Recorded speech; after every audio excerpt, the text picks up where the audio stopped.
Swadikap and good afternoon once again. So thank you to Dr. Apisamai or Dr. Bird just now for the Thai language summary of the daily press briefing that we have for today, Wednesday, the 7th of April, 2021. Now, she talked about the global numbers as well. So particularly about the global procurement of vaccines, wherein now at the moment around 658 million doses have been inoculated worldwide already, and many countries are in the process of procuring more vaccines for their population, as is Thailand in our vaccination plan. Now for Thailand, the one highlight is that at the moment now there are around 9 provinces which remain COVID-free. As you recall, a few weeks or months ago, it was in the around 20 and then 15 and then 11. Now we have 9 provinces which are COVID-free still, and we hope to maintain that to the longest time possible. Now, just to highlight some issues first, on the zoning, I'd just like to mention first that the Ministry of Public Health had made an announcement regarding the new zoning of the country, which in this recategorization, the red group or the highest risk group included Bangkok and 4 other provinces. Now this is actually still under process because it is a proposal and it will be finalized by the CCSA in due course. Now the designation of these provinces in color code zones have varying degrees of measures which have been recently reported in the media. So we'd like to inform you that this, once again, is a proposal still under consideration, and further details will be announced when it is finalized. On Songkran first, I'll talk about Songkran first before I go to the numbers that we have for today. So for Songkran, what you can do and what can you not do, just in summary. What you can do is you can celebrate Songkran next week in the traditional sense, meaning going to temples, and for Thai people, of course, paying respects to the elderly, their parents and their grandparents, pouring holy water on the palms of their parents as tradition. Also going to the temples and pouring holy water on the Buddha images as well. So this is what you can do. But what you cannot do is to splash water as per the tradition that we have in terms of the fun tradition of splashing water on each other or putting powder on the faces of your friends in the festive mood. That is something that you cannot do for this year's Songkran. Secondly, what you cannot do is to celebrate in terms of a party mode in a congested area. So that's clear in terms of the Songkran for next week, and I believe that everybody is prepared to celebrate Songkran in the most appropriate way. In terms of travel, inter-province, that is not prohibited. It's confirmed at the CCSA meetings by the Secretary General of the National Security Council as well as an enforcement measure that intra-provincial travel is not prohibited during the Songkran period.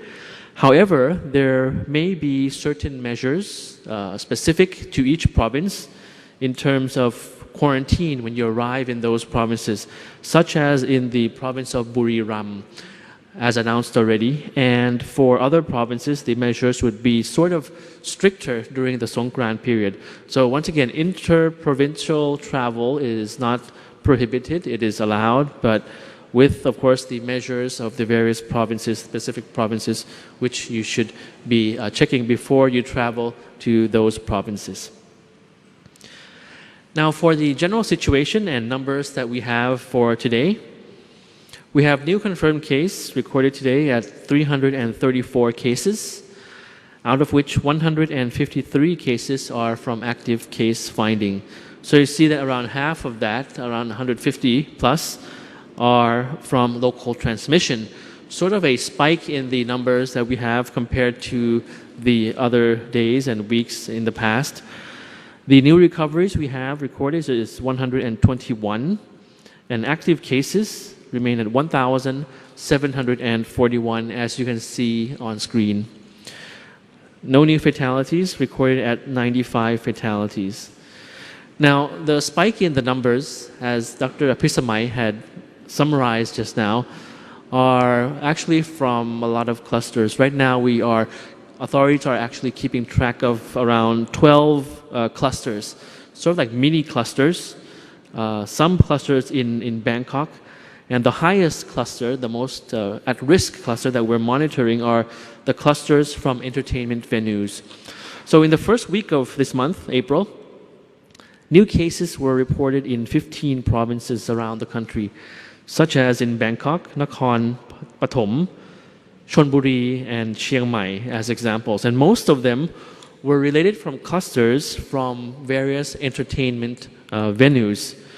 So we'd like to set out a precaution for those who have traveled to various entertainment venues to just monitor yourself as well and check whether there had been positive cases coming out of those entertainment venues. And we'd like to thank all of those who actually visited certain entertainment venues announced, and those who were later found to be in COVID risk areas, and they took the responsibility by isolating themselves or by going to the COVID test. So the CCSA expresses this appreciation to the general public as well, for adhering to the control measures, particularly in keeping physical distance. Now, there were some people who realized that they were in at-risk areas, such as certain pubs and bars and restaurants who were in those clusters, and they took that responsibility, and they even reminded other people, their friends who went to the same venue at the same time. They reminded others, their colleagues and friends, to take the COVID test. And being aware of the situation, some also moved the appointments that they had, moved all of their engagements and the like.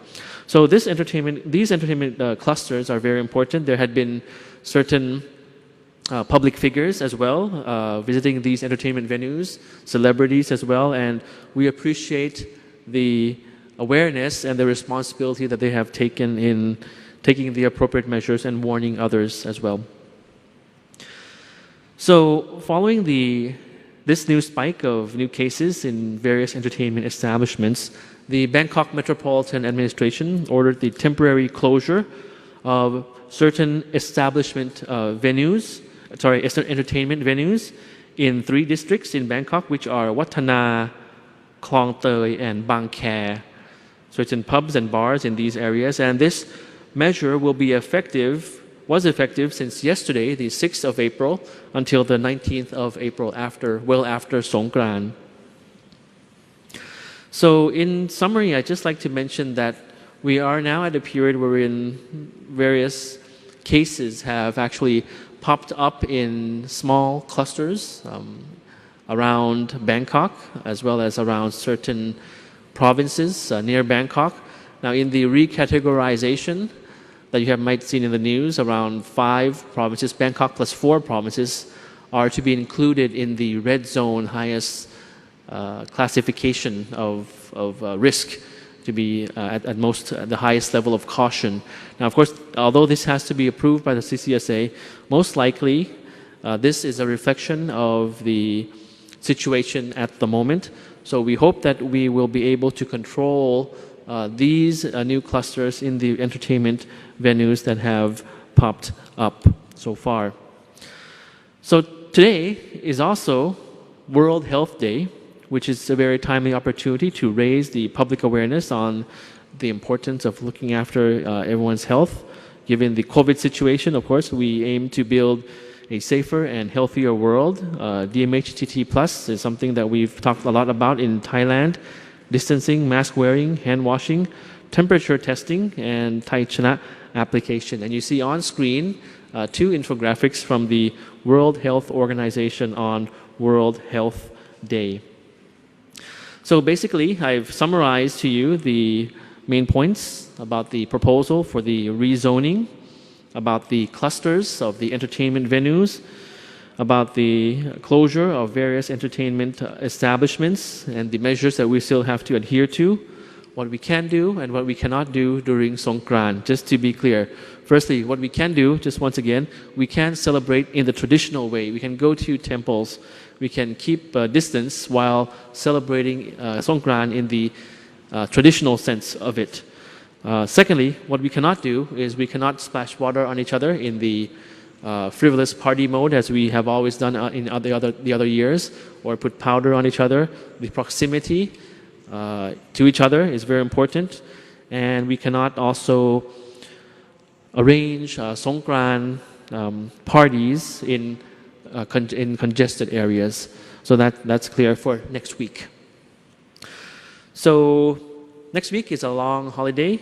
We will be seeing first if we'll be giving the briefing to you during the long holiday, but nevertheless, you can still find information on our latest information through the social media pages that we have.